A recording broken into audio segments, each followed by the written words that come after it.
Assalamualaikum warahmatullahi wabarakatuh. Kami dari kelompok 4 akan menjelaskan materi mengenai strategi bisnis dan analisa SWOT. Yang pertama, pengertian dari strategi bisnis itu sendiri merupakan langkah awal yang dilakukan perusahaan untuk kepentingan kegiatan perusahaan di masa depan agar dapat bersaing dari masa ke masa. Peningkatan efisiensi ini tampaknya menjadi prioritas utama bagi banyak perusahaan. Tingginya tingkat kompetensi antara perusahaan menyebabkan perusahaan harus menekan strateginya lebih baik lagi agar dapat bersaing dari masa ke masa. Ada 3 modus penentuan strategi. Yang pertama, intuitif. Intuitif adalah cara penentuan strategi dengan menggunakan intuisi. Ketepatannya tergantung kepada ketajaman intuisi penentunya. Yang kedua, ada adaptif. Dilakukan setelah perubahan terjadi. Akibatnya, arah tujuan perusahaan menjadi tidak menentu tergantung arah perubahan lingkungan. Ini saya akan menjelaskan tentang bentuk-bentuk strategi bisnis. Yang pertama ada strategi pada awal usaha. Strategi ini menyangkut tentang bagaimana cara Anda dalam merancang serta memperkenalkan produk baru. Yang kedua ada strategi dalam menangkap peluang pasar. Ini berkaitan dengan bagaimana langkah Anda dalam membaca atau menciptakan peluang usaha. Yang ketiga ada strategi inovasi. Inovasi yang dimaksud menyangkut tentang kemampuan dalam merancang cara untuk menemukan atau menciptakan sesuatu yang unik, menarik, dan menjadi solusi terhadap apa yang dibutuhkan konsumen. Yang keempat, ada strategi membidik pasar, berkaitan dengan upaya-upaya Anda untuk memperebutkan celah pasar yang dirasa potensial. Ini saya akan menjelaskan sedikit tentang analis SWOT. Analis SWOT adalah singkatan dari strength atau kekuatan, weakness, kelemahan, opportunities, peluang, dan theater atau ancaman. Di sini analisis SWOT mengatur kekuatan, kelemahan, peluang, dan ancaman utama Anda dalam daftar yang terorganisir dan biasanya disajikan dalam bilah kisi-kisi yang sederhana.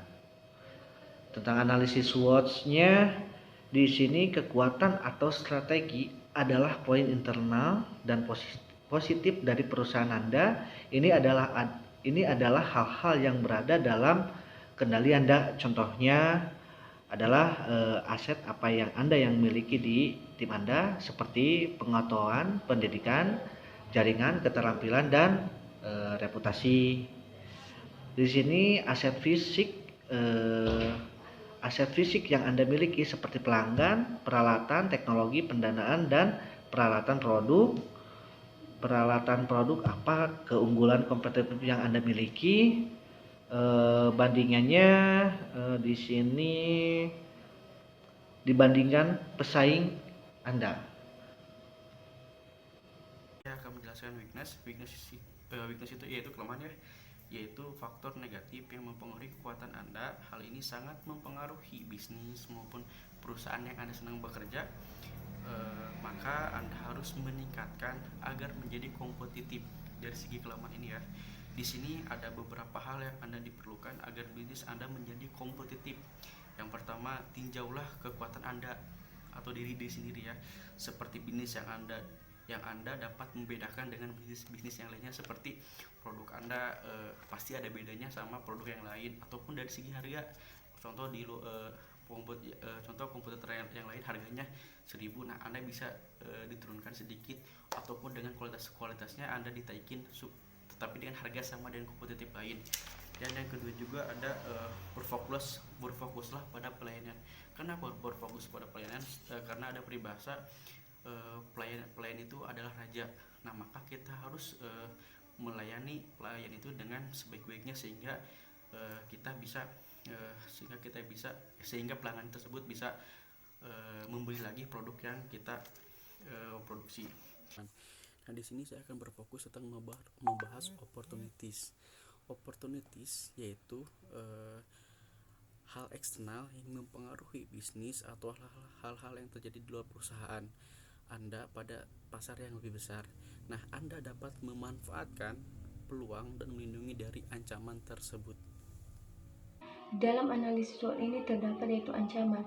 Nah, ancaman adalah faktor eksternal yang tidak dapat Anda kendalikan atau Anda tetap harus mempertimbangkan hal ini untuk menempatkan rencana darurat dalam menangani masalah yang terjadi.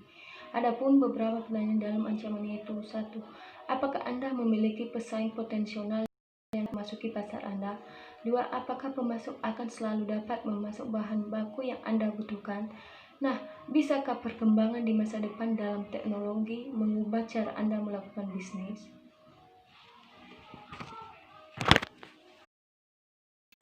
Untuk contoh kasusnya, kami mengambil kasus dari PT Aqua Golden Mississippi Tbk. Seperti yang kita ketahui selama ini, PT Aqua Golden Mississippi merupakan perusahaan yang cukup besar, yaitu sebagai perusahaan yang mempelopori usaha air minum dalam berbagai kemasan di Indonesia sejak tahun 1973. Maka dari itu, pengelolaan modal kerja dalam perusahaan sangat memerlukan perhatian khusus.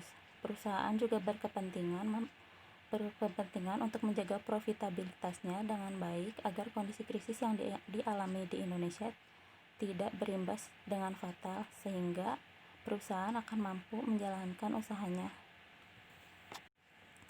Untuk profil perusahaan itu sendiri, ada beberapa poin penting. Yang pertama, Aqua telah menjadi bagian dari keluarga sehat Indonesia selama lebih dari 30 tahun.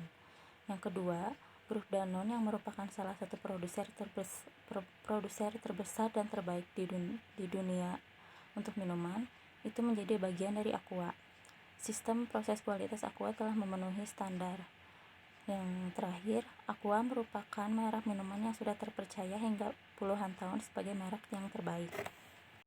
Penjelasan berikutnya saya akan menjelaskan tentang visi dan misi.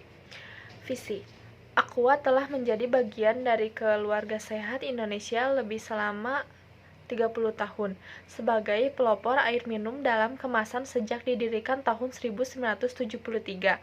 Kini Aqua menjadi bagian yang tidak terpisahkan dari hidup sehat masyarakat Indonesia. Dulu dan kini Aqua tetap dan selalu menjadi yang dibesar dan terdepan di Indonesia. Volume penjualan Aqua merupakan volume penjualan terbesar di Indonesia untuk kategori air mineral. Visi, Aqua selalu ingin melakukan program untuk menyehatkan konsumen Indonesia. Di antaranya, program aksi atau Aqua untuk keluarga sehat Indonesia dan Aqua untuk anak Indonesia. Lalu saya akan menjelaskan tentang strategi marketing. Yang pertama ada produk, salah satunya adalah produk Mizone. Yang kedua harga, dari segi harga Mizone sangat kompetitif, sekitar 2.500 untuk isi 500 ml. Distribusi Mizone berpotensial nasional menggunakan jalur distribusi Aqua yang sangat luas. Yang terakhir ada promosi, target pasar Mizone adalah semua kalangan umur. Di sini saya akan menjelaskan sedikit tentang analisis SWOT, strategi atau kekuatan, keahlian dalam cita rasa Indonesia, produksi rendahnya biaya, jangkauan distribusi luas, kecepatan dalam menjangkau konsumen, brand sudah terkenal. Weakness atau kelemahan, terlalu banyak brand yang dikeluarkan. 2. Terlalu banyak inovasi yang rasanya dibuat oleh Danone. Pemerintah pasar yang belum terpenuhi. Di sini ada analisis SWOT, oportunis, peluang, melakukan ekspansi ke luar negeri, melakukan join dengan perusahaan yang memiliki produk yang sejenis, melakukan diversifikasi terhadap produk lain, status atau misalkan ancaman. Oke, dilanjutkan saya di sini akan menjelaskan tentang analisis penyelesaian pada PT Aqua. Oke, mengingat tajamnya kompetisi dan luasnya skala perusahaan saat ini, maka perusahaan harus dikelola secara modern dan terbuka tanpa harus kehilangan sifat dan citra ke keluarganya. Kenapa? Karena pada saat ini banyak produsen seperti Amidis dan Lemineral salah satu contohnya ya, mereka tuh sangat gencar mengiklankan produk mereka. Kenapa? Karena mereka itu pengen bersaing ketat dengan Aqua yang terlebih dahulu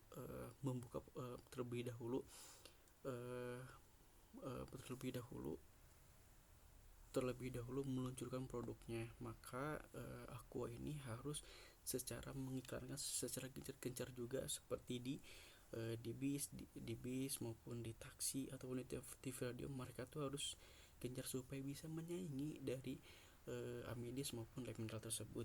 Lalu dengan cara apa lagi? Dengan cara contoh mensponsori, seperti ada kejuaraan internasional seperti ada SEA Games, ada atletik ataupun apapun yang bisa menarik daya masyarakat terhadap acara tersebut. Maka otomatis masyarakat akan mengenal tentang produk Aqua tersebut.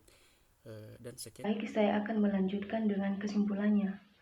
Nah, dalam situasi persaingan yang tidak lagi berskala nasional, tetapi sudah memasuki tataran global, maka perusahaan yang masih dikelola privat atau keluarga tidak dapat diandalkan untuk bersaing. Nah, modal dan jaringan yang dimiliki oleh perusahaan privat sangat terbatas. Namun di samping itu juga, kemajuan informasi teknologi telah memaksa masyarakat bersifat kritis dan dapat menilai bahwa perusahaan yang go public adalah perusahaan yang memperhatikan masyarakat. Baik, terima kasih.